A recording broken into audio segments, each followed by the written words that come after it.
তারেক রহমানের জন্ম ১৯৬৭ সালের ২০শে November.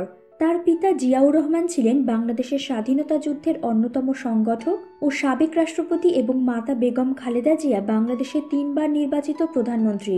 Tarique Dhaka residential model college হতে মাধ্যমিক ও নটরডেম কলেজ থেকে উচ্চ মাধ্যমিকে উত্তীর্ণ হন। তবে অন্যান্য সূত্রে জানা যায় তারেক রহমান রাজধানীর BF শাহীন স্কুলে লেখাপড়া করলেও ১৯৮১ সালে SSC পরীক্ষা দেন গভর্নমেন্ট ল্যাবরেটরি স্কুল থেকে। ১৯৮৪ সালে তিনি ঢাকা বিশ্ববিদ্যালয়ে প্রথমে আইন বিভাগে ও পরে লোক প্রশাসন বিভাগে ভর্তি হয়েছিলেন, কিন্তু তিনি স্নাতক শ্রেণীর পড়াশোনা শেষ করতে পারেননি।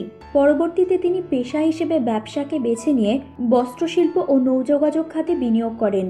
তারেক রহমান ১৯৮৮ সালে বগুড়া জেলার গাবতলী উপজেলার বিএনপির প্রাথমিক সদস্য হওয়ার মাধ্যমে রাজনীতিতে তার আনুষ্ঠানিক অভিষেক ঘটান। ১৯৯১ সালে জাতীয় সংসদ নির্বাচনে তিনি দেশের প্রত্যন্ত অঞ্চলে নির্বাচনী প্রচারণায় সক্রিয় অংশগ্রহণ করেন। বিএনপি বিজয়ী হয়ে সরকার গঠন করলে তিনি দলের সাংগঠনিক কর্মকাণ্ডে যুক্ত হন। তারেক রহমান ২০০১ সালে জাতীয় নির্বাচনের আগে বাংলাদেশ জাতীয়তাবাদী দলের তথ্য ও গবেষণা সেল প্রতিষ্ঠার উদ্যোগ নেন। সৃজনশীল পরিকল্পনায় দেশব্যাপী নির্বাচনী প্রচারণা চালান।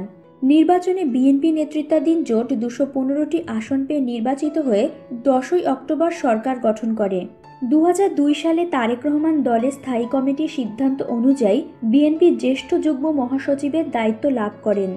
২০০২ থেকে ২০০৬ পর্যন্ত তিনি বিএনপিকে সারা দেশে সাংগঠনিকভাবে শক্তিশালী করার জন্য কার্যকর ও অভূতপূর্ব কর্মসূচি গ্রহণ করে আলোড়ন তৈরি করেন।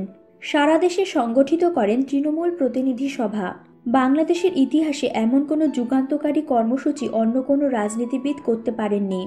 মূল সংগঠন সহ সহযোগী সংগঠন যেমন জাতীয়তাবাদী যুবদল, জাতীয়তাবাদী ছাত্রদল, জাতীয়তাবাদী স্বেচ্ছাসেবক দল আয়োজিত মত বিনিময় সভায় অংশ নিয়ে তারেক রহমান কর্মী সমর্থকদের উদ্দেশ্যে বক্তব্য রাখেন ও মাঠ পর্যায়ের নেতৃবৃন্দের বক্তব্য ও মতামত গ্রহণ করেন।